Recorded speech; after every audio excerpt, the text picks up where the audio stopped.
Start with squad availability. First of all, Kiernan Dewsbury Hall. How is he? What's the situation? Kiernan's doing well, but not available for the game. So it'll be a big miss for us. But that's what happens at this time of the year. They're liable to lose players. Every club's got injuries or suspensions. So we're no different to anybody else. Have you got a time scale? Yeah, we have, but I'm not telling you. Fair enough.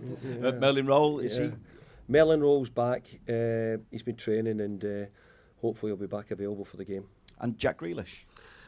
Jack's okay. Jack will be fit and available to play, yes. How big a test then is Arsenal? Because obviously they set a very high standard this season in the Premier League. They have, but they've been setting really high standards for the last few years under Mikael and probably longer. So they're a really good side. They're probably at the moment the best side in the country. Obviously, come the end of the season, it'll be proof for them or not if that's the case. But certainly in the early half of the season, they've been blowing everybody away. They've been doing great. At the same time, how much progress do you feel you've made now in a relatively short space of time as well? I think we've made big progress. I do. I think that our progress will have to come steady, and I think when you're so far away, you can't expect everything to go right very quickly. We've probably had 4 or 5 really poor years here as a club, really generally. So we're trying to make all that better, and look, things are better results, better performances, players are doing well, so we want to try and keep that positive feeling up. How much of an indication is it the fact that we've spoken at times about challenging those European positions this season rather than looking behind yourselves? Yeah, well, I think every win gives you that feeling that you're a chance of making Europe. Every defeat makes you think, hey, let's just behave ourselves a little bit and think a bit clearer. So I think that's just the way the Premier League is this season. But I think the players are doing a really good job. They've done a lot of good things. We've had to come from nearly being a relegation team last year to doing pretty well this year. We'd like it to be better, but we're still quite happy with what we're doing. Thanks, Dave. Thanks, Ferry. We'll go to Simon at Premier League Productions. Hello. How do you temper that then, in terms of the looking at Europe, but also the calm down sort of? Well, I think that it changes. As I said, we won 4 games out of 5, which got us in a really good, strong position and made us think, hey, by the way, this is getting better. But I don't think any of us were daft. We're always saying, you only need to be a game or 2 away. I think if we'd beaten Chelsea last week, we'd have probably got ourselves up in 4th or 5th in the league, which would have been terrific. So I hope that we get those opportunities again sometime later in the season where we're saying, hey, if you win this game, this might get you 4th or 5th. My hope is that we are able to do that. But I'm also a realist and understand that, you only need to lose 4 out of 5 and you could be certainly looking at the other end of the table. So we're going along okay. We're doing okay. We're playing well enough. Obviously, the loss of players, whether it be AFCON or whether it be through injury or through suspension, we hope isn't going to play too big a part. So in terms of that then, you were maybe struggling to fill your bench at times. You weren't putting the full complement on there. You were putting 2 goalkeepers on the bench as well. So how much tougher, given AFCON, given the injuries that you're currently having, how much tougher does that make your job now? In some ways it makes it easier because you've got less selection, but in lots of other ways you've got we know that we've not got many. We can't afford many drop-offs or drop-outs at the moment. So we'll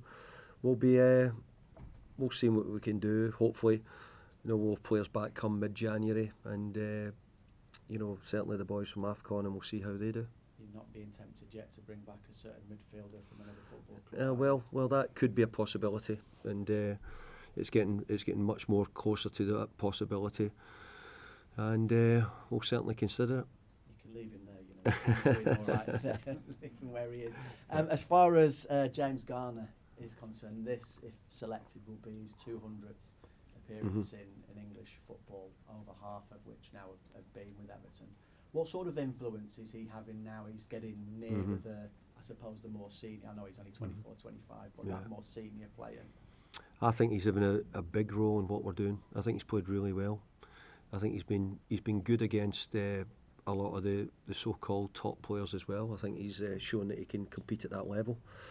And I think he's enjoying it as well. I think he's shown that he's got no problem when we've had to play him right back, and he's played superbly well. He's a central midfield player who can play as a 6, he can play as an 8.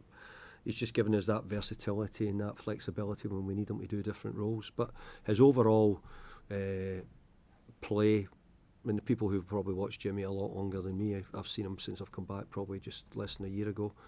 I think he's improved, and I think he's improved greatly this year as well.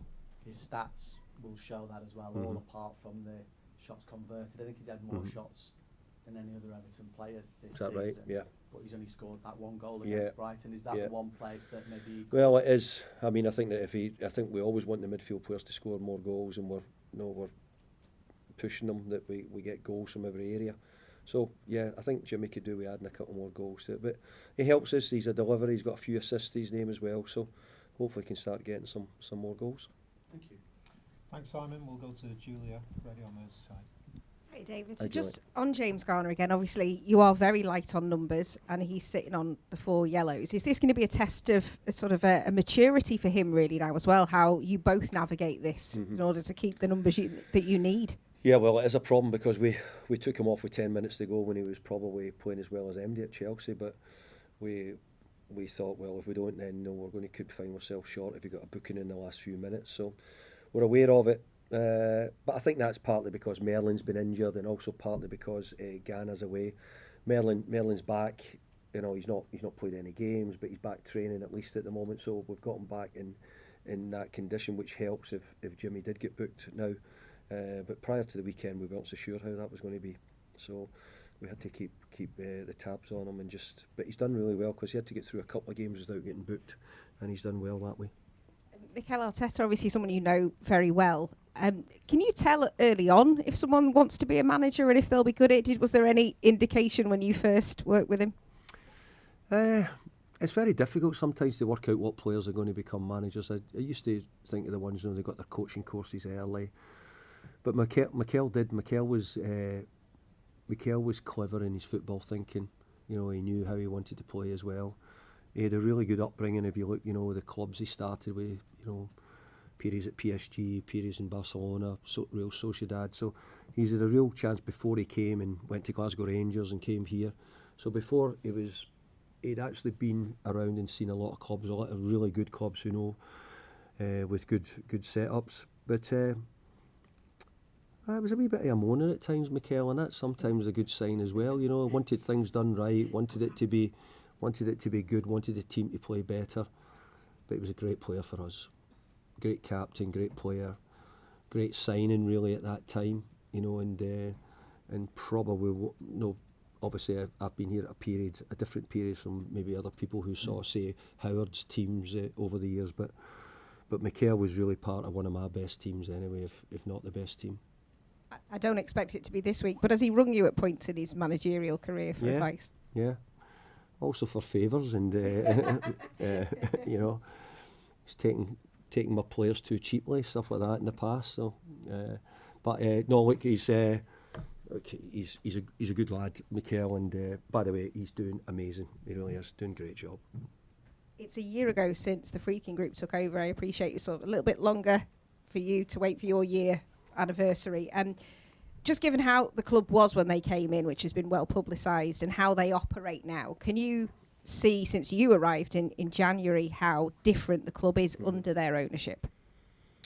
Well, I think first of all we have to thank them for coming in and saving the club really in many ways, and being the ones who put the money there.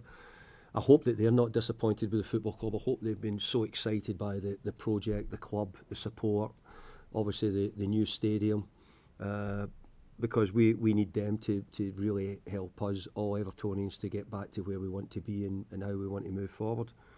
But I have to say I've been hugely impressed by the way they've gone about their business. I don't think, and I didn't expect them to come and say, here's bundles and bundles of cash, there you go, please go and do what you want with it, because they're a business and they want it to be done correctly.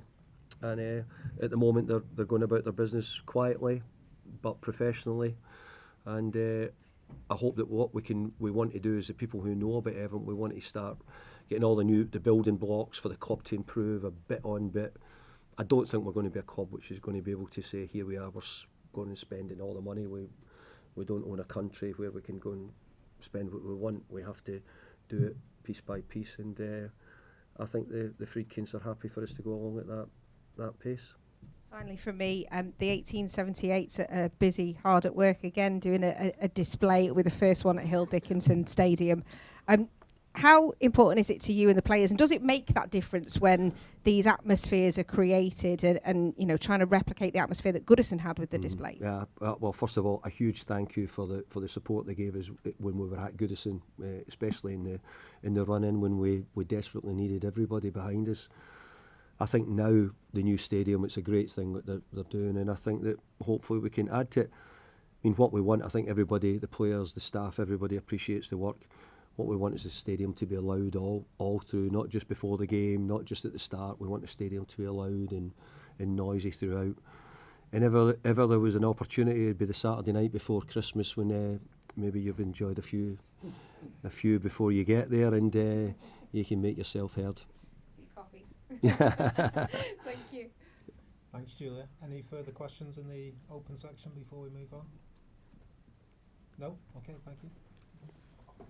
David? Good stuff.